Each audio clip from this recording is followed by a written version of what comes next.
नमस्कार सर्वांना. राजकीय घडामोडींचा आजचा आपला पुढचा टप्पा आहे. आपण मागच्या भागामध्ये एप्रिल ते ऑगस्ट 2024 या राजकीय घडामोडी पाहायला अभ्यास केला होता. मागच्या भागामध्ये एक भाग झाला होता आणि हा त्याच्या पुढचा भाग एप्रिल ते ऑगस्टचा.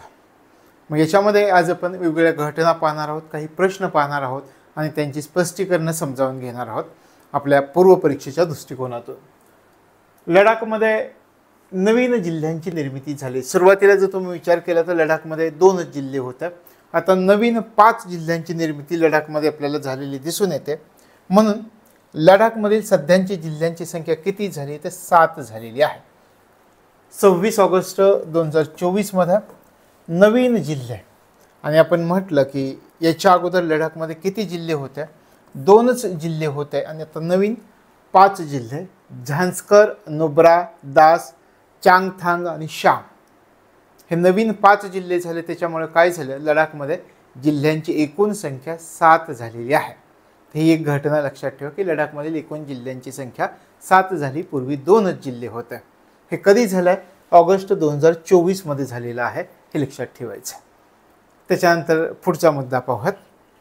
आपला पुढचा मुद्दा आहे की नितीश कुमार हे कितव्या वेळा पहा 9व्यांदा संयुक्त जनता दलाचे जे नेते आहेत त्यांनी मुख्यमंत्री म्हणून शपथ घेतली. आता 9व्यांदा बिहारच्या मुख्यमंत्री पदाची शपथ. कधी ते लालू प्रसाद यादवांच्या पार्टीबरोबर मिसळून सरकार स्थापन करतात, कधी BJP बरोबर. तर मग अशा प्रकारे 9व्यांदा त्यांनी मुख्यमंत्री पदाची शपथ घेतली. हे लक्षामध्ये ठेवायचं आहे. ही घटना अलीकडच्या कालावधीमध्ये घडली होती, जानेवारी 2024 मध्ये. म्हणून आपण या ठिकाणी विचार करतोय. NDA मध्ये सामील झालेत, जानेवारी 2024 मध्ये सामील झाले होते. यावेळी बिहारचे राज्यपाल राजेंद्र आर्लेकर आणि 2 उपमुख्यमंत्री पण आपल्याला दिसून येतात, सम्राट चौधरी आणि विजय कुमार सिन्हा. हे 2 उपमुख्यमंत्री पण झालेले आहेत. आणि आता या वर्षी म्हणजे 2025ला बिहारची निवडणूक सुद्धा होणार आहे विधानसभेची. तशा प्रकारे हे नितीश कुमार 9व्यांदा मुख्यमंत्री झाले, एवढंच लक्षात ठेवा.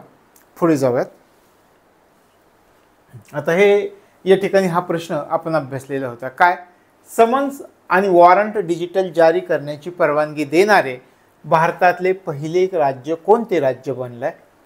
हा प्रश्न आपण याच्यामध्ये पाहिला होता MCQ मध्ये. मध्य प्रदेश राज्य. त्याचं एक्सप्लेनेशन पण आपल्याला इथे मिळणार आहे की समन्स आणि वॉरंट डिजिटल जारी करण्याची परवानगी देणारं भारतातलं पहिलं राज्य कोणतं राज्य बनलंय? लक्षात आलं? डिजिटल पद्धतीनं समन्स आणि वॉरंट देणारं भारतातलं पहिलं राज्य मध्य प्रदेश. आता हे कशासाठी? तर डिजिटलायझेशनद्वारे काय करायचं आहे, न्यायिक प्रक्रियेमध्ये परिवर्तन घडवून आणायचं आहे.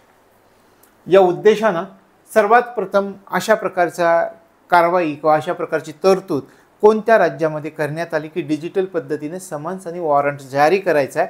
तर ते मध्य प्रदेशामध्ये घडवून आणलेलं. हे लक्षामध्ये ठेवायचं. मग याच्यामध्ये ह्या 2 कायद्यांमध्ये भारतीय नागरी सुरक्षा संहिता 2023 आणि भारतीय न्याय संहिता 2023 याच्या अंतर्गत काय केलं आहे, नियमांचा एक महत्त्वाचा संच सादर केला गेलेला आहे. तरी हे लक्षात आलं की अशा प्रकारचं तरतूद करणारं देशातलं पहिलं राज्य कोणतं आहे? आपण म्हटलं की समन्स आणि वॉरंट डिजिटल पद्धतीने जारी करणारं देशातलं पहिलं राज्य मध्य प्रदेश आहे. पुढे जाऊयात. खालीलपैकी कोणते विद्यापीठ भारताचं पहिलं संविधान संग्रहालय सुरू करणार आहे? कोणतं विद्यापीठ? तर OP जिंदाल ग्लोबल युनिव्हर्सिटी हे विद्यापीठ काय सुरू करणार आहे? भारताचं पहिलं संविधान संग्रहालय कोणत्या विद्यापीठात सुरू होतं? MCQ मध्ये हा पण प्रश्न आपण पाहिला होता. मग OP जिंदाल ग्लोबल युनिव्हर्सिटी याचं एक्सप्लेनेशन आपण पाहूयात. संविधान संग्रहालय सुरू होतं. हे कशामुळे हा उपक्रम सुरू केला गेला आहे? आपण संविधानाचा जो स्वीकार केला आहे त्याचा 75वा वर्धापन दिन या निमित्त हे संग्रहालय सुरू केले गेलेलं आहे. काय त्या संग्रहालयाचं नाव? त्या संग्रहालयाचं नाव आहे the constitution Akademi and the rights freedoms Museum. म्हणजे त्या संग्रहालयाचं नाव कोणतं आहे? संग्रहालयाचं उद्घाटन झालंय 26 नोव्हेंबर 2024 मध्ये. संग्रहालयाचं उद्घाटन कोणत्या ठिकाणी झालं आहे हे आपल्यासाठी महत्त्वाचं आहे. सोनीपत हरियाणा या ठिकाणी उद्घाटन झालं आहे.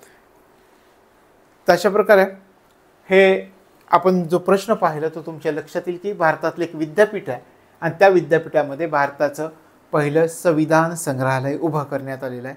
त्या विद्यापीठाचं नाव आपल्याला विचारलं तर लक्षात ठेवायचं, OP जिंदाल ग्लोबल युनिव्हर्सिटी नाव आहे. कशासाठी सुरू करण्यात आलेलं आहे? आपण या ठिकाणी म्हटलं की 75वा वर्धापन दिन, भारताचा संविधानाचा जो आपण स्वीकार केला त्याच्या 75व्या वर्धापन दिनानिमित्त या कॉलेजमध्ये म्हणजे कोणत्या OP जिंदाल ग्लोबल युनिव्हर्सिटीमध्ये भारताचं पहिलं संविधान संग्रहालय उभं करण्यात आलेलं आहे. त्या संविधान संग्रहालयाचं नाव काय आहे? The constitution Akademi and the rights freedoms museum. कोठे उद्घाटन झालं हे पण आपल्यासाठी महत्त्वाचं आहे. सोनीपत, हरियाणा या ठिकाणी उद्घाटन झालं, हे लक्षामध्ये ठेवायचं आहे. पुढच्या प्रश्नाकडे जाऊया. पहिल्या डिजिटल न्यायालयाचं उद्घाटन कोणत्या ठिकाणी करण्यात आलेलं आहे? पहिलं डिजिटल न्यायालय देशातलं कोणत्या ठिकाणी उभारण्यात आलेलं आहे आणि कशासाठी उभारलं गेलेलं आहे? तर चेक बाउन्स जे होतात त्याची प्रकरणं हाताळायची आहेत. या उद्देशानं देशातलं पहिलं डिजिटल न्यायालय कोणत्या ठिकाणी उभारण्यात आलेलं आहे? तर कोल्लम, केरळ. देशातील पहिलं डिजिटल न्यायालयाचं उद्घाटन कोणत्या ठिकाणी? या ठिकाणी दिलं आहे, Kerala high court setup first digital branch in Kollam. तशा प्रकारे पहिलं डिजिटल न्यायालय कोठे उभारण्यात आलेलं आहे? कोल्लम, केरळ. उद्देश काय आहे? चेक बाउन्सची प्रकरणं हाताळणं. न्यायालयाचं नाव काय आहे? 24/7 ऑन कोर्ट्स हे त्याचं नाव आहे. ह्याचं उद्घाटन 16 ऑगस्ट 2024 झालं आहे आणि याचं उद्घाटन कोणी केलं आहे? तर सर्वोच्च न्यायालयाचे न्यायाधीश आहेत भूषण रामकृष्ण गवई यांच्या हस्ते उद्घाटन झालं आहे. लक्षात आलं? पहिलं डिजिटल न्यायालय आपल्या देशामध्ये उभारलं आहे, उद्घाटन झालं आहे केरळमध्ये कोल्लम या ठिकाणी. आपण उद्देश पाहिला, चेक बाउन्सची जी प्रकरणं आहेत ती हाताळणं. न्यायालयाचं नाव पाहिलं 24/7 ऑन कोर्ट्स आणि उद्घाटन कुणी केले? तर सर्वोच्च न्यायालयाचे न्यायाधीश भूषण रामकृष्ण गवई यांच्या हस्ते उद्घाटन करण्यात आलेलं आहे. लक्षात आलं? आता या उपक्रमामुळे आणखी कोणकोणते फायदे होतील त्याचा पण आपण विचार करूया. काय फायदे होतील? आता याच्यामधून काय तर न्यायालयीन प्रक्रिया ऑनलाईन केल्या जाणार आहेत. कोणकोणत्या न्यायालयीन प्रक्रिया ऑनलाईन केल्या जातील? केस नोंदणी, त्याच्यानंतर प्रवेश, हजेरी, सुनावण्या, निकाल, आदेश पारित करणं. तर याद्वारे न्यायालयीन प्रक्रिया ऑनलाईन केल्या जाणार आहेत. म्हणून आपण त्याला काय म्हणतो? तर देशातलं पहिलं डिजिटल न्यायालय. म्हणजे देशातल्या पहिल्या डिजिटल न्यायालयाचं स्वरूप कोणतं असणार आहे, कोणकोणत्या प्रक्रिया ऑनलाईन केल्या जाणार आहेत हे आपल्या लक्षात येतं. तिथे केस नोंदणी तुमची ऑनलाईन होईल, प्रवेश तुमचा, त्या ठिकाणी असणारी हजेरी किंवा त्या ठिकाणी होणाऱ्या सुनावण्या, त्या ठिकाणी दिले जाणारे निकाल किंवा पारित केले जाणारे आदेश, हे सगळं काय होईल तर ऑनलाईन त्या ठिकाणी होणार आहे. म्हणून आपण म्हणतो पहिलं डिजिटल न्यायालय. उद्देश चेक बाउन्सची प्रकरणं हाताळणं. न्यायालयाचं नाव आपण या ठिकाणी पाहिलं 24/7 ऑन कोर्ट्स आणि सर्वोच्च न्यायालयाचे न्यायाधीश भूषण रामकृष्ण गवई यांच्या हस्ते त्याचं उद्घाटन झालं. लक्षात आलं? तर हे या सगळ्या प्रक्रिया ऑनलाईन होतील हे लक्षामध्ये ठेवायचं आहे. पुढच्या प्रश्नाकडे आपण जाऊयात. राष्ट्रपती भवनामधील दरबार हॉल आणि अशोक हॉलचं कोणतं नवीन नामकरण करण्यात आलेलं आहे? राष्ट्रपती भवनामध्ये 2 हॉल होते. पूर्वीच्या कालावधीमध्ये एक मुघल गार्डन होतं, त्याचं पण नाव बदललं होतं. मुघल गार्डनचं रूपांतर मागच्या कालावधीमध्ये म्हणजे 2023मध्ये अमृत गार्डन असं केलं गेलं होतं. हे 2023मध्ये राष्ट्रपती भवनामध्ये मुघल गार्डन होतं, त्याचं अमृत उद्यान आपण त्याचा अभ्यास केला, असं नामकरण केलं गेलं होतं. तर त्याचप्रमाणे राष्ट्रपती भवनामधील 2 हॉल आहेत. कोणकोणती नाव आहेत? एक आहे दरबार हॉल, एक आहे अशोक हॉल. याचं नवीन नामकरण करण्यात आलेले. कोणती नामकरण करण्यात आलेली? गणतंत्र मंडप, अशोक मंडप. राष्ट्रपती भवनातील दरबार हॉलचं नामकरण गणतंत्र मंडप, अशोक हॉलचं नामकरण अशोक मंडप असं करण्यात आलेलं आहे. अशा प्रकारे राष्ट्रपती भवनामधील 2 हॉल. कोणकोणते 2 हॉल? दरबार हॉल, अशोक हॉल. काय नावं केली? दरबार हॉलचं नाव काय केलं आहे? गणतंत्र मंडप. अशोक हॉलचं नाव काय केलं आहे? अशोक मंडप. आणि याच्या अगोदर 2023मध्ये काय केलेलं होतं? एक राष्ट्रपती भवनामध्ये मुघल गार्डन होतं, अमृत उद्यान असं नामकरण केलं गेलेलं होतं. तर ही एक बाब आपल्या लक्षामध्ये ठेवा. पुढे जाऊयात. राज्यामध्ये निवडून आलेल्या नगरपंचायतीच्या नगराध्यक्षांचा कालावधी किती वर्ष करण्याचा निर्णय 13 ऑगस्ट 2024 रोजी झालेल्या मंत्रिमंडळाच्या बैठकीत घेण्यात आला आहे. म्हणजे 2.5 वर्ष होता कालावधी, तो आता 5 वर्ष करण्याचा निर्णय मंत्रिमंडळाच्या बैठकीमध्ये घेण्यात आलेला आहे. लक्षात आलं. आपण म्हटलं नगरपंचायतीचे नगराध्यक्ष यांचा कालावधी 2.5 वर्ष होता, तो आता किती वर्ष केला जाणार आहे? 5 वर्ष. कधी निर्णय घेतला आहे? 13 ऑगस्ट 2024च्या निर्णयानुसार हे ठरवण्यात आलेलं आहे. 2.5 वर्षाऐवजी 5 वर्ष. मग आता हे जर करायचं असेल तर कोणत्या तरी कायद्यांमध्ये सुधारणा करावी लागेल. मग कोणकोणत्या कायद्यांमध्ये सुधारणा करण्यात आली? तर 1965चा जो कायदा आहे तर त्याच्यामध्ये महाराष्ट्र नगर परिषदा, नगरपंचायती, औद्योगिक नगरी अधिनियम 1965 या कायद्यामध्ये बदल केला जाणार आहे. लक्षात आलं. एक गोष्ट तुमच्या लक्षात आली की नगरपंचायतीचे नगराध्यक्ष यांच्या कालावधीमध्ये बदल झाला आहे. मग सुरुवातीला विचारा किती कालावधी होता? 2.5 वर्षांचा कालावधी होता, तो किती करण्यात आला? 5 वर्षांचा करण्यात आलेला आहे. कधी घडलं आहे? 13 ऑगस्ट 2024 रोजी मंत्रिमंडळाची बैठक झाली. त्या मंत्रिमंडळाच्या बैठकीमध्ये हा निर्णय घेतलेला आपल्याला दिसून येतोय. मग यासाठी कोणत्या कायद्यामध्ये बदल करावा लागेल का? हो, महाराष्ट्र नगर परिषद कायदा 1965 जो आहे त्याच्यामध्ये मात्र बदल करावा लागेल. नगर परिषदा, नगरपंचायती, औद्योगिक नगरी अधिनियम 1965 मध्ये बदल करावा लागेल. आता या नगरपंचायतीच्या सार्वत्रिक निवडणुका 21-22 मध्ये झाल्या होत्या आणि यातील नगराध्यक्षांचा कालावधी 2.5 वर्षांचा होता, तो आता बदलून 5 वर्षांचा करण्यात आलेला हे लक्षात ठेवायचं आहे. आणि त्याच्याबरोबर काय लक्षामध्ये ठेवायचं आहे की हे सगळं करण्यासाठी कोणत्या कायद्यामध्ये बदल झाले? तर आपल्याला माहिती आहे 1965चा कायदा आहे, त्या कायद्यामध्ये बदल झालेला आहे. लक्षात आलं. पुढे जाऊया. ADR या संस्थेनं जाहीर केल्याप्रमाणे 2022-23 मध्ये कोणता प्रादेशिक पक्ष सर्वाधिक कमाई करणारा प्रादेशिक पक्ष ठरला? आपण राष्ट्रीय पातळीवरती पाहिलेलं होतं. ADRचा रिपोर्ट आला होता त्यावेळी भारतीय जनता पक्षाला सर्वाधिक देणगी मिळाली. त्याच्यानंतर तृणमूल काँग्रेसची देणगी आपण असं म्हटलं होतं राष्ट्रीय पातळीवरती. पण या ठिकाणी काय म्हणताय की ADR या संस्थेनं जाहीर केल्याप्रमाणे 2022-23 मध्ये कोणता प्रादेशिक पक्ष सर्वाधिक कमाई करणारा प्रादेशिक पक्ष ठरलाय? प्रादेशिक पक्ष कोणता? भारत राष्ट्र समिती, 737.67 कोटी रुपये. मग त्याच्यामध्ये कसा क्रमांक आहे? भारत राष्ट्र समिती, तृणमूल काँग्रेस, द्रमुक. प्रादेशिक पातळीवर कसा क्रम आहे पहा. ADR या संस्थेनं जाहीर केल्याप्रमाणे 2022-23 मध्ये कोणता प्रादेशिक पक्ष सर्वाधिक कमाई करणारा प्रादेशिक पक्ष, की त्यांचा क्रम लावा असं जर विचारलं तर इथे भारत राष्ट्र समिती प्रथम क्रमांकावर, तृणमूल काँग्रेस दुसऱ्या आणि द्रमुक तिसऱ्या क्रमांकावरती आपल्याला दिसतंय प्रादेशिक पक्षांच्या बाबतीमध्ये. लक्षात आलं. पुढे जाऊयात. कोणत्या राज्याच्या मंत्रिमंडळाने 10 जुलै 2024 रोजी केंद्र सरकारच्या नॅशनल ई विधान ॲप्लिकेशन नेव्हा, नॅशनल ई विधान ॲप्लिकेशन या केंद्र पुरस्कृत योजनेच्या अंमलबजावणीला मंजुरी दिली? कोणत्या राज्यानं? महत्त्वाचा प्रश्न आहे. कधी घडली ही घटना? अलीकडच्या कालावधीमध्ये 10 जुलै 2024ला घटना घडलेली आपल्याला दिसते. मग काय सांगितलंय त्याच्यामध्ये? असं म्हटलं की केंद्र सरकारच्या नॅशनल ई विधान ॲप्लिकेशन नेव्हा या केंद्र पुरस्कृत योजनेच्या अंमलबजावणीला मंजुरी दिली. कोणत्या राज्यानं दिलेली आहे? मग वेगवेगळी राज्य आपल्याला देतील. त्याच्यामध्ये मध्य प्रदेश हे राज्य आपल्याला निवडायचं आहे. मध्य प्रदेश या राज्यानं नेव्हा या केंद्र पुरस्कृत योजनेच्या अंमलबजावणीला मंजुरी दिली. तर केंद्र सरकारने योजना सुरू केली. म्हणजे ही योजना कोणी सुरू केली हे पण लक्षात ठेवा. नॅशनल ई विधान ॲप्लिकेशन ही योजना. आता या योजनेचा उद्देश काय ते आपण समजावून घेऊयात. डिजिटल इंडिया कार्यक्रम आपण राबवतोय. मग या कार्यक्रमाअंतर्गत देशामधील सर्व विधानसभा काय करायचं आहे? पेपरलेस बनवणं आणि त्यांना एका व्यासपीठावरती आणणं, हा उद्देश आहे. नेव्हा या केंद्र पुरस्कृत योजनेचा उद्देश काय आहे? आपण सुरुवातीला म्हटलं कोणत्या राज्य सरकारने या योजनेला मंजुरी दिली? मध्य प्रदेश या राज्यानं. केंद्र सरकारची योजना आहे असं आपण म्हटलं. त्यानंतर काय करायचं आहे?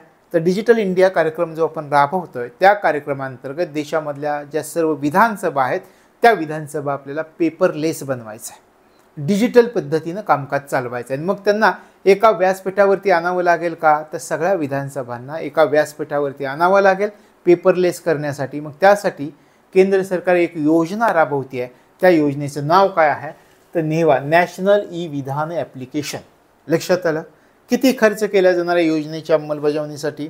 60% खर्च केंद्र सरकार करेल आणि 40% खर्च राज्य सरकार. म्हणजे केंद्र सरकार आणि राज्य सरकार यांचं खर्चाचं प्रमाण कसं असणार आहे? 60-40 या प्रमाणे असणार आहे. लक्षात आलं. हे लक्षामध्ये ठेवायचं. तशा प्रकारे पुन्हा एकदा पाहूयात.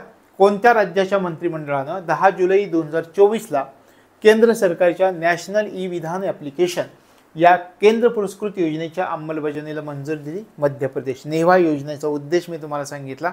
देशातील सर्व विधानसभा डिजिटल पद्धतीने बनवण्यासाठी. प्रश्न वेगळ्या पद्धतीने पण विचारतील. देशातील सर्व विधानसभा पेपरलेस करण्यासाठी केंद्र सरकार कोणती योजना राबवत आहे? नेवा नॅशनल ई ॲप्लिकेशन विधान ही योजना केंद्र सरकारमार्फत राबवली जाते. किती खर्च केला जाईल? केंद्र सरकार 60% खर्च करेल, राज्य सरकार 40. म्हणजे खर्चाचं प्रमाण कसं आहे केंद्र राज्याचं? 60-40 असं प्रमाण आहे का? पहा. तशा प्रकारे ही नेवा योजना आहे, केंद्र सरकारची योजना. पुढे जाऊयात. कोणत्या राज्यानं गीग कामगारांसाठी कायदा करण्यासाठी विधेयक सादर केलं आहे? कर्नाटक राज्यानं गीग कामगारांसाठी कायदा करण्यासाठी विधेयक सादर केलं आहे. आता हे महत्त्वाचं आहे. गीग कामगार यांच्यासाठी कायदा करण्यासाठी विधेयक मंजूर केलं. गीग कामगार म्हणजे तुम्हाला काय माहिती का? गीग कामगार हे पहा, एक 2 व्यक्ती आहेत. आपण म्हणूयात गीग कामगार म्हणजे काय? हे 2 व्यक्ती. हा व्यक्ती काय करतात? स्टेट बँक ऑफ इंडियामध्ये काम करतोय. आता मला सांगा, हा व्यक्ती जर स्टेट बँक ऑफ इंडिया एक म्हणूया, ए व्यक्ती आपण म्हणूयात, ह्याला बी म्हणूयात. ए व्यक्ती काय करतोय? स्टेट बँक ऑफ इंडियामध्ये काम करते. मग या व्यक्तीला स्टेट बँक ऑफ इंडियाचा कर्मचारी असताना दुसऱ्या बँकेमध्ये बँक ऑफ इंडियामध्ये जाऊन तिचं काम करता येईल का? नाही करता येणार. का? तो कोणाशी बांधलेला आहे? स्टेट बँक ऑफ इंडियाशी हा बांधलेला आहे. हा बँक ऑफ इंडियामध्ये जाऊन काम करू शकणार नाही आहे. ही जी व्यक्ती आहे ती सॉफ्टवेअर इंजिनियर आहे. ही व्यक्ती काय करते? हिनं कॉन्ट्रॅक्टवरती कामं घेतलेली आहेत. म्हणजे ही व्यक्ती स्टेट बँकेसाठी सुद्धा काम करू शकते, बँक ऑफ इंडियासाठी सुद्धा काम करू शकते, बँक ऑफ बडोदासाठी सुद्धा काम करू शकते आणि ICICI बँक, HDFC अशा कितीही बँकांसाठी ती काम करू शकते. आणि ह्यांनी काय केलं? कॉन्ट्रॅक्ट पद्धतीने कामं घेतली. ते एक सॉफ्टवेअर इंजिनियर आहे. ज्यावेळी त्या बँकेच्या सॉफ्टवेअरमध्ये बिघाड होईल त्यावेळी हा तो त्या बँकेमध्ये जाऊन तिथलं सॉफ्टवेअर नीट करेल आणि त्यांच्याकडून वेतन घेईल. म्हणजे या ठिकाणी जर तुम्ही पाहिलं तर हे एकाच संस्थेशी बांधलेले आहेत, हे अनेक संस्थांशी बांधलेले आहेत. कॉन्ट्रॅक्ट पद्धतीनं कामं करतात, त्यांना गीग कामगार असं म्हणतात. लक्षात आलं. तशा प्रकारे कोणत्या राज्यानं गीग कामगारांसाठी कायदा करण्यासाठी विधेयक सादर केलं किंवा विधेयक सादर केलं तर ते राज्य कर्नाटक आहे. काय करायचं? उद्देश काय आहे? गीग कामगारांसाठी सामाजिक सुरक्षा आणि कल्याणाचं नियमन करायचं आहे. आणि मग राजस्थान नंतर असा कायदा करणारं कर्नाटक दुसरं राज्य बनलंय. म्हणजे 2 प्रश्न तुमच्या लक्षात आला. गीग कामगारांसाठी कायदा करणारं देशातलं पहिलं राज्य कोणतं आहे? देशातलं पहिलं राज्य राजस्थान आहे आणि त्याच्यानंतर कर्नाटक हे दुसरं राज्य ठरलं आहे. लक्षात आलं. तर हे लक्षामध्ये ठेवायचं. पुढे जातोय आपण. पुढचा प्रश्न पहा. कोणत्या आयोगानं 18 राज्य अथवा केंद्रशासित प्रदेशांसोबत आनंद विवाह कायद्याअंतर्गत शीख विवाहांच्या अंमलबजावणी आणि नोंदणीबाबत चर्चा करण्यासाठी पुढाकार घेतला आहे? कोणत्या आयोगानं? राष्ट्रीय अल्पसंख्याक आयोगानं केलं आहे. लक्षात आलं. आपण या ठिकाणी काय म्हणतो? कोणत्या आयोगानं? मग त्याच्यामध्ये स्पष्टपणे सांगितले 18 राज्य अथवा केंद्रशासित प्रदेशांसोबत कोणत्या कायद्याअंतर्गत? आनंद विवाह कायद्याअंतर्गत. काय करायचे? आनंद विवाह कायद्याअंतर्गत शीख विवाहांच्या अंमलबजावणी आणि नोंदणीबाबत चर्चा करण्यासाठी पुढाकार घेतला आहे राष्ट्रीय अल्पसंख्याक आयोगानं. आणि याच्यामध्ये हा जो कायदा आहे तो कायदा कोणत्या राज्यांनी लागू केलेला आहे हे पण आपल्याला विचारतील. तर हा कायदा झारखंड, महाराष्ट्र आणि मेघालय या राज्यांनी लागू केलेला आहे. आता आनंद विवाह कायदा काय आहे हे या ठिकाणी तुम्हाला कळेल की या कायद्यानुसार काय केलं जातं? शीखांना त्यांचे जे विवाह आहेत ते विवाह हिंदू विवाह कायद्याऐवजी वेगळ्या कायद्याखाली नोंदणी करण्याची जी परवानगी दिली जाते त्याला आनंद विवाह कायदा असं म्हटलं गेलं आहे. लक्षात आलं. काय केलं जातं? शीखांना त्यांचे विवाह हिंदू विवाह कायद्याऐवजी वेगळ्या कायद्याखाली नोंदणी करता येतील. त्याची परवानगी दिली जाते आणि अशा प्रकारचा त्याला आपण म्हणतो आनंद विवाह कायदा आहे. आणि 2012मध्ये या कायद्यामध्ये सुधारणा करण्यात आली होती. लक्षात आलं. तर मग याच्यामध्ये आपला जो प्रश्न आहे त्या प्रश्नाकडे येऊयात की अलीकडच्या कालावधीमध्ये कोणत्या आयोगानं, तर राष्ट्रीय अल्पसंख्याक आयोगानं 18 राज्यात व केंद्रशासित प्रदेशांसोबत आनंद विवाह कायद्याअंतर्गत शीख विवाहांच्या अंमलबजावणी आणि नोंदणीबाबत चर्चा करण्यासाठी पुढाकार घेतला. तर राष्ट्रीय अल्पसंख्याक आयोग कोणत्या राज्यांनी हा कायदा लागू केलाय?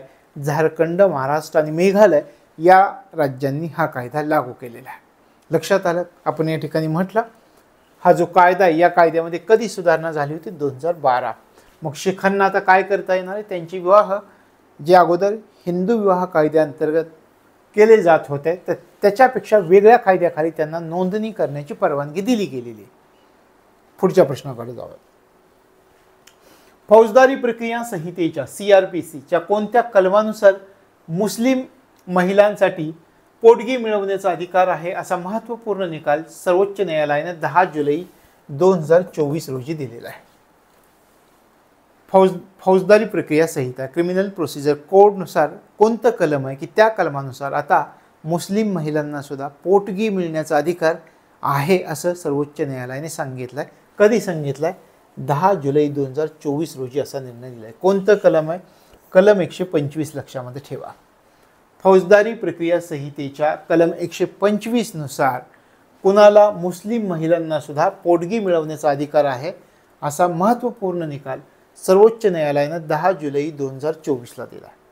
आपल्याला विचारतील कोणत्या कलमानुसार? कलम 125 नुसार. तर ही तरतूद सर्व धर्मामधील विवाहित महिलांना लागू होते असं सर्वोच्च न्यायालयाने स्पष्ट केलं आहे. महत्त्वाचं आहे. अलीकडच्या कालावधीमधील घटना आहे. मग आपल्याला विचारतील की कोणत्या कलमानुसार मुस्लिम महिलांना सुद्धा पोटगी मिळण्याचा अधिकार आहे असा निकाल सर्वोच्च न्यायालयाने दिला आहे? कलम 125 नुसार. आणि पुढे सर्वोच्च न्यायालय काय म्हणतात? ही जी तरतूद आहे ते कोणाला लागू होणार आहे? तर सर्व धर्मातील विवाहित महिलांना ही तरतूद लागू होते या कलमानुसार. हे स्पष्ट केले सर्वोच्च न्यायालयाने. लक्षात आलं. पुढे जाऊया. लोकसभेच्या विरोधी पक्षनेतेपदी कोणाची नियुक्ती करण्यात आली? हे तुम्हाला माहिती आहे, राहुल गांधी. हे आपल्याला फक्त अभ्यासाचा भाग म्हणून आपण घेतलाय. तर लोकसभेतील विरोधी पक्षनेतेपद पाहिजे असेल तर कमीत कमी 10% जागा किंवा किमान 55 जागांची आवश्यकता असते. तर आता विरोधी पक्षनेतेपदी राहुल गांधींची निवड केली गेलेली हे लक्षात ठेवायचं. यानंतर पहा, अलीकडच्या कालावधीमध्ये काही मुख्यमंत्री झालेत. ते मुख्यमंत्री आपण याच्या अगोदर पण पाहिले होते. एकदा रिव्हिजन करा. हरियाणाचे कोण मुख्यमंत्री आहेत? नायब सिंह सैनी आहेत. जम्मू काश्मीरचे ओमर अब्दुल्ला आहेत. अरुणाचल प्रदेशाचे पेमा खांडू, भारतीय जनता पार्टी. सिक्कीम प्रेमसिंग तमांग, सिक्कीम क्रांतिकारी मोर्चा या पक्षाचे आहेत. ओडिशा मोहन चरण माझी, हे भारतीय जनता पार्टीचे आहेत. आंध्र प्रदेश चंद्राबाबू नायडू, तेलुगू देशम या पक्षाचे आहेत. वेगवेगळी राज्य आणि त्यांचे मुख्यमंत्री कोण आहेत हे आपल्याला माहिती असणं गरजेचं आहे. लक्षात आलं. पुढच्या प्रश्नाकडे जाऊया. ओडिशा विधानसभा निवडणुकीमध्ये सोफिया फिरदौस या राज्यातील पहिल्या मुस्लिम आमदार कोणत्या मतदारसंघातून निवडून आले? त्याच्यामध्ये 2 प्रकारचे प्रश्न. याच्यामध्ये एक प्रश्न आपण पाहिला होता की प्रथमच कोणत्या मुस्लिम महिला निवडून आलेल्या आहेत. तर त्यांचं नाव सोफिया फिरदौस असा आपण अभ्यास केला होता. त्या कोणत्या मतदारसंघामधून निवडून आल्या आहेत हे पण आपण समजावून घ्या. बारबती कटक या मतदारसंघामधून निवडून आलेले आहेत. भाजपचे एक उमेदवार आहेत डॉक्टर पूर्णचंद्र महापात्रा, यांचा 8001 मतांनी पराभव करून त्या निवडून आल्या. आणि त्यांचं वैशिष्ट्य काय आहे तर IIM Indian institute of management Bengaluru येथून त्यांनी व्यवस्थापनाची पदवी घेतलेली, मॅनेजमेंटची डिग्री घेतलेली आहे. यांचं वैशिष्ट्य आपण पाहिलं. कोणता राज्य आहे पहा, ओडिशा विधानसभा निवडणुकीत कोण राज्यातील पहिल्या मुस्लिम आमदार ठरलेत? नाव काय? सोफिया फिरदौस. कोणत्या मतदारसंघातून? बारबती कटक. आणि IIM बेंगळुरू येथून त्यांनी व्यवस्थापनाची पदवी, मॅनेजमेंटची डिग्री घेतलेली हे लक्षात ठेवायचं. लक्षात आलं. पुढे जाऊया. महिला कर्मचाऱ्यांना मासिक पाळीची रजा लागू करणारं हे देशातलं पहिलं उच्च न्यायालय ठरलंय. सिक्कीम उच्च न्यायालय. देशातील सर्वात लहान न्यायालय पण आहे हे. सगळ्यात लहान उच्च न्यायालय. 3 न्यायाधीश फक्त आहे त्याच्यामध्ये. तर महिला कर्मचाऱ्यांना अशा प्रकारची रजा लागू करणारं सिक्कीम उच्च न्यायालय हे देशातलं पहिलं उच्च न्यायालय ठरलंय, हे लक्षामध्ये ठेवायचं आहे. आता अधिसूचना कधी प्रसिद्ध झाली? अलीकडच्या कालावधीमध्ये 27 मे 2024 मध्ये. एका महिन्यात अशा प्रकारची किती रजा मिळणार आहे? एका महिन्यात अशा प्रकारची 2 ते 3 दिवस रजा मिळेल. तशा प्रकारे सिक्कीम उच्च न्यायालयानं हा निर्णय दिलाय, लक्षात ठेवायचं. लक्षात आलं? पुढे जाऊया. नागरिकत्व दुरुस्ती कायद्याअंतर्गत CAA धर्माच्या आधारावर जर छळ झाल्यानं भारताच्या आश्रयास आलेल्या किती स्थलांतरितांना गृह मंत्रालयाकडून नवी दिल्लीमध्ये भारतीय नागरिकत्वाची प्रमाणपत्रे प्रदान करण्यात आलेली? 14 स्थलांतरितांना. 14 स्थलांतरितांना 5 मे 2024 रोजी. नागरिकत्व दुरुस्ती कायद्याअंतर्गत धर्माच्या आधारावर छळ झाल्यास भारताच्या आश्रयास आलेल्या किती स्थलांतरितांना गृह मंत्रालयानं नवी दिल्लीमध्ये भारतीय नागरिकत्वाची प्रमाणपत्र प्रदान केले? 14 स्थलांतरितांना केलेले आहेत. कोणामार्फत केलेले आहेत? कोणी हस्तांतरित केले आहे? तर हे अजय कुमार भल्ला यांनी ही प्रमाणपत्र त्या ठिकाणी हस्तांतरित केलेली आहेत. केंद्रीय गृह सचिव आहेत अजय कुमार भल्ला, त्यांनी ही प्रमाणपत्र दिलेली आहे. लक्षात आलं? पुढे जाऊयात. महिला मतदार जागृतीसाठी भारतीय निवडणूक आयोग कोणत्या कार्यक्रमाच्या माध्यमातून विविध उपक्रम राबवतात? महिला मतदारांनी मोठ्या प्रमाणामध्ये मतदान केलं पाहिजे. मग या उद्देशासाठी भारतीय निवडणूक आयोग कोणता कार्यक्रम आहे की त्याच्या माध्यमामधून वेगवेगळे उपक्रम राबवतो? त्या कार्यक्रमाचं नाव आहे स्वीप कार्यक्रम. SWEEP म्हणजे systematic voters education and electoral participation, हा कार्यक्रम स्वीप. लक्षात आलं? महिला मतदार जागृतीसाठी भारतीय निवडणूक आयोग कोणत्या कार्यक्रमाच्या माध्यमामधून विविध उपक्रम राबवतोय? तर स्वीप कार्यक्रमाच्या माध्यमातून विविध उपक्रम राबवले जात आहेत. कशासाठी? मतदारांची संख्या वाढवायची. कधीपासून हा कार्यक्रम राबवला जातोय? 2009 पासून हा कार्यक्रम राबवला जातोय. Systematic voters education and electoral participation. लक्षात आलं? स्वीप कार्यक्रम राबवला जातो. म्हणजे स्वीप कार्यक्रम काय आहे? कोणासाठी आहे? महिला मतदारांमध्ये जागृती निर्माण करण्यासाठी राबवला जाणारा उपक्रम इलेक्शन कमिशन ऑफ इंडियाकडून राबवला जातो आहे आपण म्हणतो. आणि मग विविध उपक्रम राबवले जातात. कोणत्या कार्यक्रमाच्या माध्यमातून निवडणूक आयोग महिला मतदारांसाठी त्यांच्या जागृतीसाठी विविध उपक्रम राबवतात? तर स्वीप कार्यक्रमाच्या माध्यमातून विविध उपक्रम राबवत आहे. लक्षात आलं? मतदारांची संख्या वाढवणं हा त्याचा उद्देश आहे. पुढे जाऊयात. भारतीय निवडणूक आयोगानं 2 एप्रिल 2024 रोजी निवडणूक प्रक्रिया आणि आगामी सार्वत्रिक निवडणुकांबाबत चुकीच्या माहितीचा प्रसार रोखण्याच्या उद्देशानं कोणता नवीन उपक्रम सुरू केला आहे? अलीकडच्या कालावधीमध्ये आपण पाहतोय काही चुकीची माहिती लोकांपर्यंत पोहोचवली जाते. आणि नुसती चुकीची माहिती पोहोचवण्यामध्ये लोकच नाही आहेत तर नेते सुद्धा आहेत आपले, हे दुर्दैवी गोष्ट आहे. मग भारतीय निवडणूक आयोगाने काय केलं? तर 2 एप्रिल 2024ला काय केलंय पहा. निवडणूक प्रक्रिया आणि आगामी सार्वत्रिक निवडणुकांबाबत चुकीच्या माहितीचा जो प्रचार आहे तो रोखण्याच्या उद्देशाने एक नवीन उपक्रम सुरू केला आहे. त्याला मिथ विरुद्ध रियालिटी रजिस्टर असं नाव दिलंय त्या उपक्रमाला. म्हणजे हा उपक्रम काय आहे हे आपल्याला लक्षामध्ये घ्यायचं आहे. काय उपक्रम आहे? सार्वत्रिक निवडणुका ज्या होतात त्या निवडणुकांमध्ये चुकीच्या माहितीचा प्रसार केला जातो.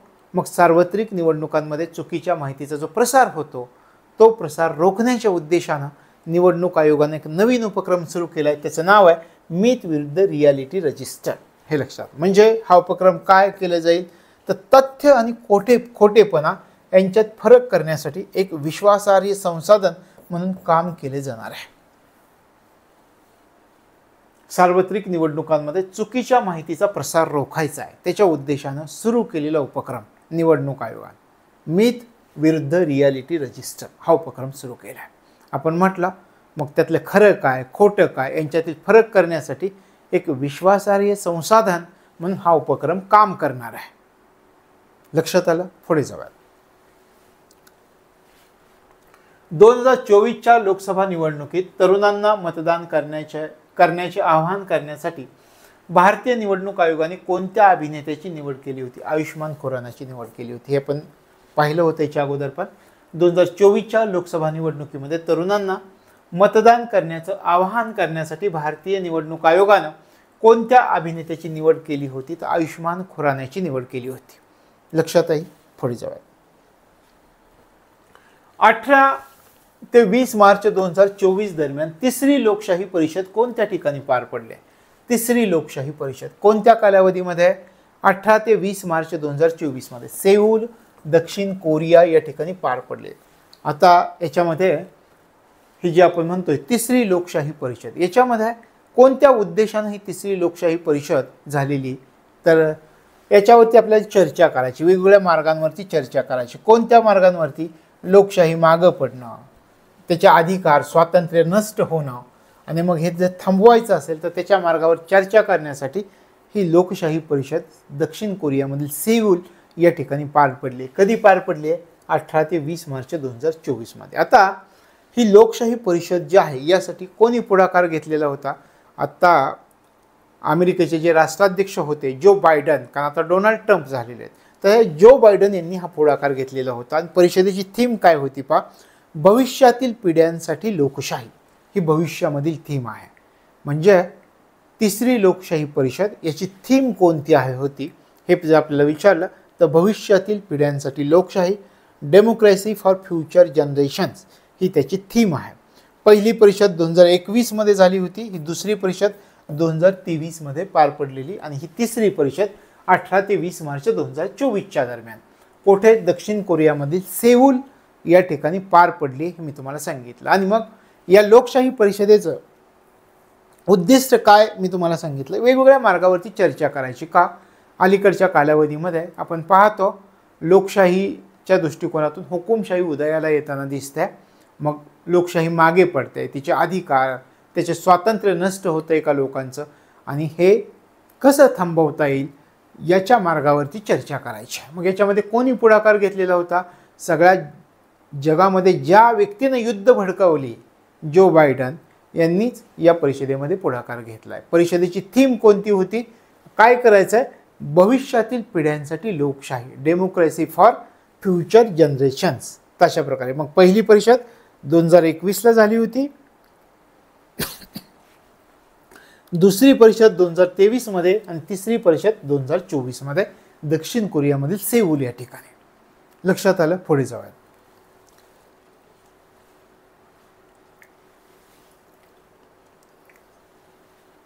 सामाजिक आणि शैक्षणिक दृष्ट्या अधिक मागासलेल्या जातींच्या विकासाच्या हेतून आरक्षण देण्यासाठी अनुसूचित जातींमध्ये उपवर्गीकरण करण्याचा राज्यांना घटनात्मक दृष्ट्या अधिकार आहे, असा ऐतिहासिक निकाल सर्वोच्च न्यायालयाच्या 7 सदस्यीय घटनापीठाने केव्हा दिला? आता ही घटना आपल्याला अभ्यासायची आहे.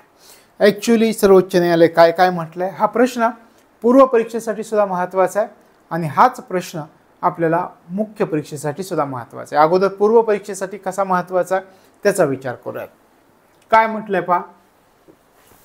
सामाजिक आणि शैक्षणिक दृष्ट्या अधिक मागासलेल्या जातींच्या विकासाच्या हेतून आरक्षण देण्यासाठी अनुसूचित जातींमध्ये उपवर्गीकरण करण्याचा राज्यांना घटनात्मक दृष्ट्या अधिकार आहे, असा ऐतिहासिक निकाल सर्वोच्च न्यायालयानं 7 सदस्यीय घटनापीठाने दिलेला आहे. कधी दिलाय? 1 ऑगस्ट 2024ला हा निर्णय दिलेला आहे. आता पहिली गोष्ट लक्षात ठेवा, असा निर्णय दिलाय. पूर्वी याच बाबत सर्वोच्च न्यायालयाने एक निर्णय दिला होता. त्या निर्णयामध्ये याच्या विरुद्ध निकाल दिला होता, आणि पूर्वीचा निर्णय बदलून सर्वोच्च न्यायालयानं हा निर्णय दिलाय. काय म्हटलंय? अनुसूचित जातींमध्ये उपवर्गीकरण करण्याचा राज्यांना घटनात्मक दृष्ट्या अधिकार आहे, असं या निर्णयात सांगितलं. याच्या अगोदरच्या निर्णयामध्ये असा अधिकार नाही असं सर्वोच्च न्यायालयानं सांगितलं होतं. म्हणजे स्वतःचाच निर्णय बदललाय. लक्षात आलं. कधी निर्णय दिलाय? 1 ऑगस्ट 2024. एकूण 7 सदस्यीय घटनापीठ, त्यातल्या 6 जणांनी या निर्णयाच्या बाजूने मतदान केलं, 1 जणांनी निर्णयाच्या विरुद्ध मतदान केलं. या निर्णयामध्ये असहमती दर्शवलेली आहे. लक्षात आलं. तर मग कोणते 1 जण होता की ज्यांनी या निर्णयाविरुद्ध असहमती दर्शवली?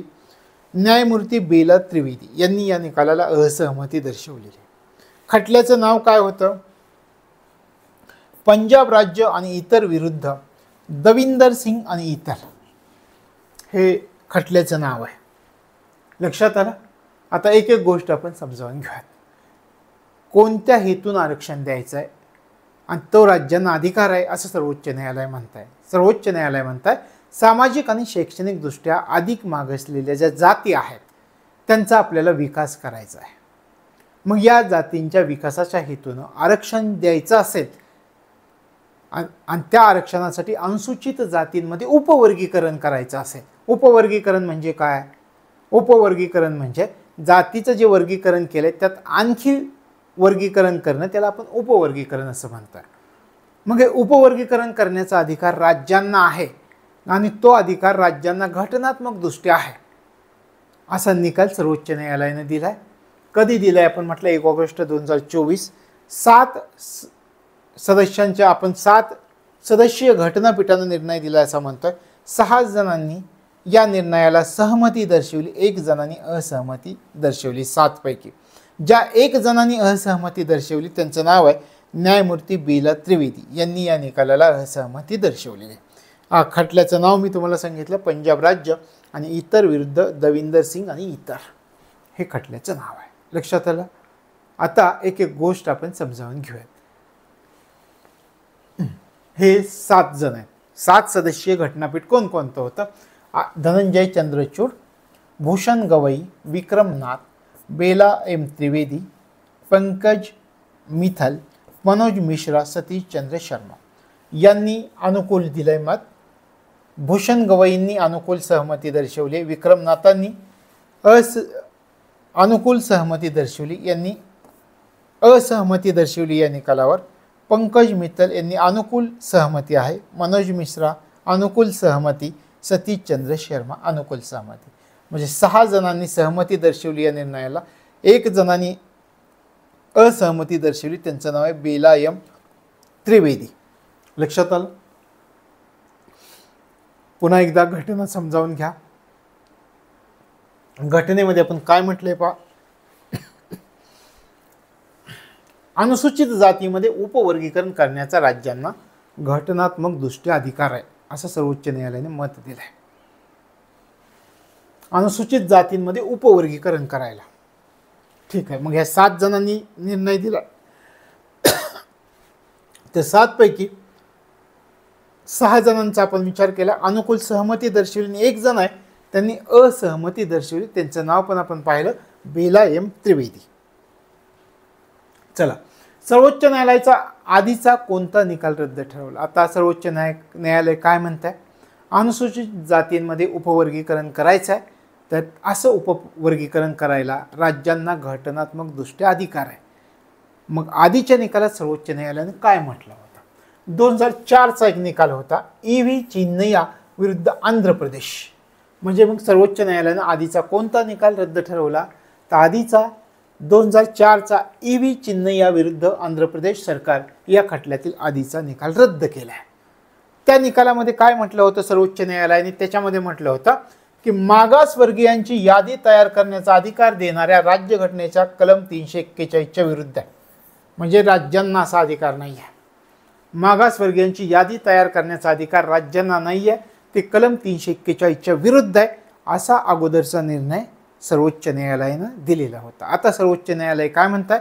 अनुसूचित जातींमध्ये उपवर्गीकरण करण्याचा राज्यांना घटनात्मक दृष्ट्या अधिकार आहे. मग हा निर्णय बदलला आणि यावर सर्वोच्च न्यायालयानं नवीन मत दिलं. त्याच्यामध्ये सर्वोच्च न्यायालय म्हणतंय अनुसूचित जातींचं उपवर्गीकरण कलम 341 अंतर्गत अनुसूचित जाती ओळखण्याच्या राष्ट्रपतींच्या विशेष अधिकाराचं उल्लंघन करत नाही असं सर्वोच्च न्यायालयानं म्हटलंय. आता म्हणजे काय?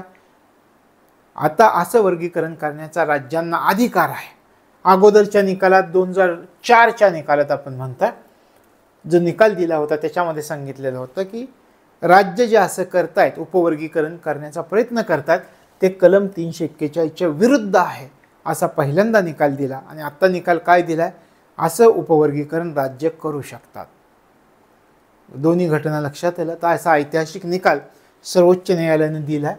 आपण म्हटलं कधी दिलाय? 1 ऑगस्ट 2024 मध्ये दिलेला आहे.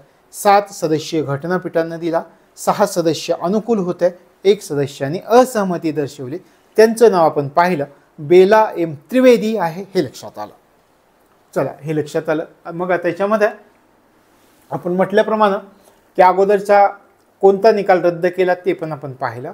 अगोदरच्या निकालात काय म्हटलं होतं, आत्ताच्या निकालात काय म्हटलं याचं आपण पाहिलं. अगोदरच्या निकालात म्हटलं होतं मागासवर्गीयांची यादी तयार करण्याचा अधिकार जो राज्यांना दिला जातो तो राज्यघटनेच्या कलम 341च्या विरुद्ध आहे असं सांगितलं.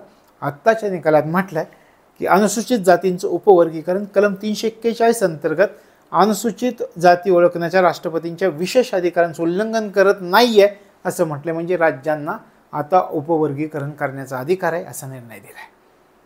चला पुढे जाऊयात. घटनापीठाने कोणतं मत व्यक्त केलं, आता एक एक मत पाहूयात. SC आणि ST या अनुसूचित जमातींमधील आरक्षणाचा लाभ योग्य घटकांपर्यंत पोहोचण्यासाठी या वर्गांमध्ये सुद्धा क्रीमी लेअर लागू करण्याची गरज आहे असं सर्वोच्च न्यायालय म्हणत आहे. लक्षात आलं, या दोन्ही जाती SC ST मध्ये क्रीमी लेअर लागू करण्याची गरज आहे. कशासाठी? अनुसूचित जमातींमधील आरक्षणाचा लाभ आपल्याला काय करायचं आहे, योग्य घटकांपर्यंत पोहोचवायचं आहे. ठीक आहे, पहिलं आपल्या लक्षात आलं. त्यानंतर पहा, राज्य अनुसूचित जाती आणि ST श्रेणीतील क्रीमी लेअर ओळखण्यासाठी धोरणं विकसित करू शकतात. पहिल्यांदा सांगितलं यांच्यामध्ये SC ST मध्ये क्रीमी लेअर लागू करण्याची गरज आहे. दुसऱ्या वाक्यात सर्वोच्च न्यायालय आपलं मत व्यक्त करते. काय म्हणते पहा, क्रीमी लेअर ओळखण्यासाठी राज्य काय करू शकतं, तर या अनुसूचित जाती आणि ST श्रेणीसाठी धोरणं विकसित करू शकतात. त्यानंतर आणखी काय म्हटलंय सर्वोच्च न्यायालय, अनुसूचित जाती हा एकसंध गट नाही असं सर्वोच्च न्यायालयाने म्हटलंय. त्याच्यानंतर कलम 14 हे जातीचं उपवर्गीकरण करण्यास परवानगी देत आहे असं सर्वोच्च न्यायालयाने म्हटलंय. त्यानंतर सुप्रीम कोर्टानं पंजाब आणि तामिळनाडू सारख्या राज्यांमध्ये उपवर्गीकरणाला परवानगी देणाऱ्या कायद्यांच्या वैधतेची पुष्टी केली. म्हणजे याच्या अगोदर काय केलं होतं, पंजाब आणि तामिळनाडू राज्यांनी हे उपवर्गीकरण करायला सुरू केलं होतं. मग ते उपवर्गीकरण कायद्याला धरून आहे असं सर्वोच्च न्यायालयाने सांगितलंय. मग पंजाब आणि तामिळनाडूचं नाव आलेलं आपल्याला दिसतंय. पुढचं पहा. उपवर्गीकरण म्हणजे काय, तर उपवर्गीकरण म्हणजे अनुसूचित जाती आणि जमातींना त्यांच्या सापेक्ष मागासलेपणाच्या आधारावर उपसमूहामध्ये विभागायचं. उपसमूहामध्ये म्हणजे काय, सापेक्ष म्हणजे काय, याच्यापेक्षा तो गरीब तुलना केली जाते त्याला आपण म्हणतो सापेक्ष.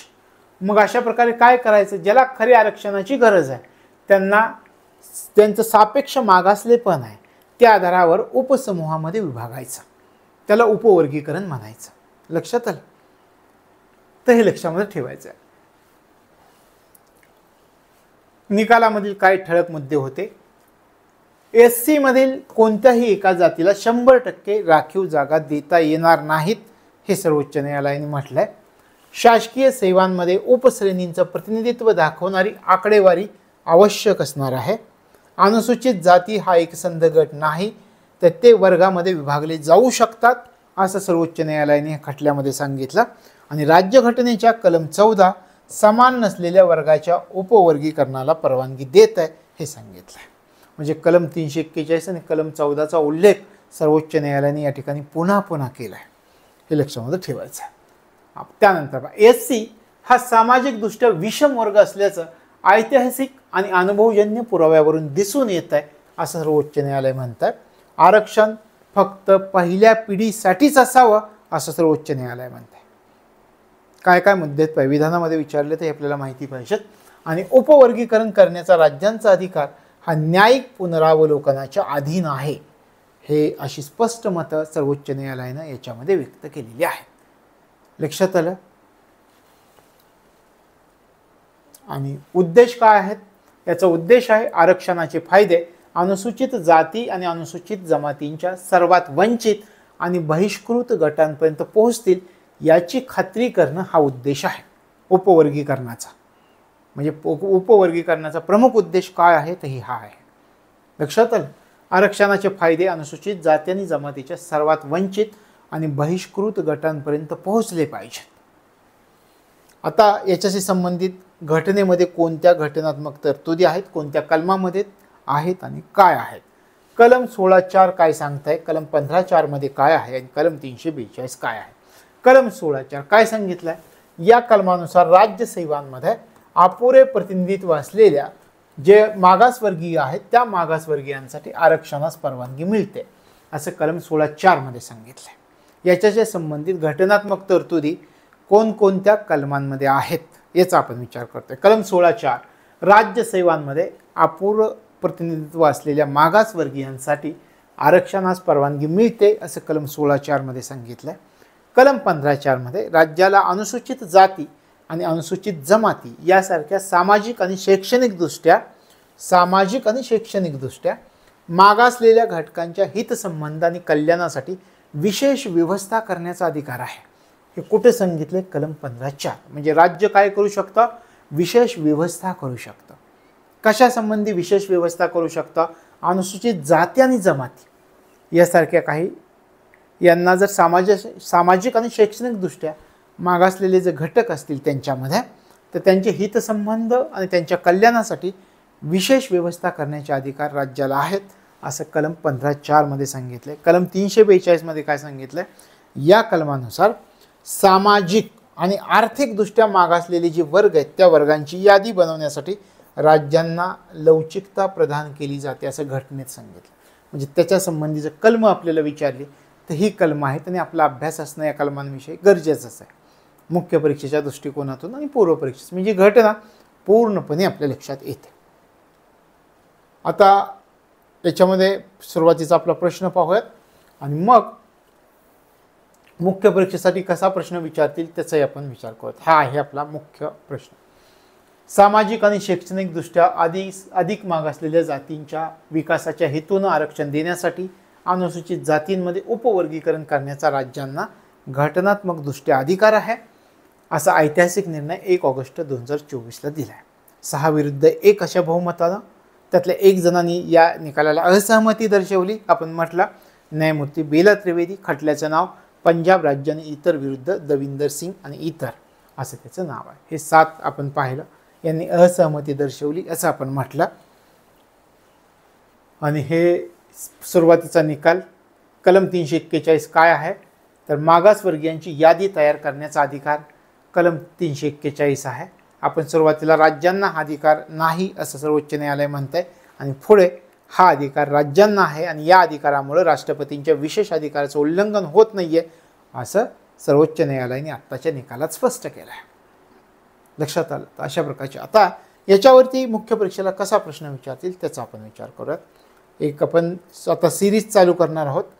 2025 ची जी परीक्षा आहे तर त्या परीक्षेमध्ये रोज एक करंट अफेअर्सचा प्रश्न आपण घेणार आहोत. तो कसा असेल तर त्याचा विचार करूयात. कारण पुढच्या वर्षीची म्हणजे 2025 पासून जो सिलेबस बदलला आहे राज्यसेवा मुख्य परीक्षेचा, तर त्याच्या दृष्टिकोनातून हा प्रश्न महत्त्वाचा आहे. त्याच्यामध्ये जे आपले GSचे पेपर आहेत, GS 1, 2, 3, 4, तुम्हाला माहिती आहे याच्यामध्ये करंट अफेअर्सला किती महत्त्व आहे.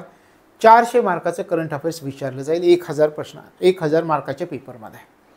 GS 1 250 मार्काचा, GS 2, GS 3, GS 4 तिथं करंट अफेअर्स कसे विचारणार आहेत तर डिस्क्रिप्टिव्ह प्रश्नांच्या स्वरूपात. मग कसा प्रश्न आपल्याला विचारतील तर प्रश्न असा विचारतील, या आत्ता जे आपण अभ्यासलं, आरक्षणासाठी अनुसूचित जाती आणि अनुसूचित जमातीच्या उपवर्गीकरणाला परवानगी देणाऱ्या सर्वोच्च न्यायालयाच्या निकालाचे विश्लेषण करा.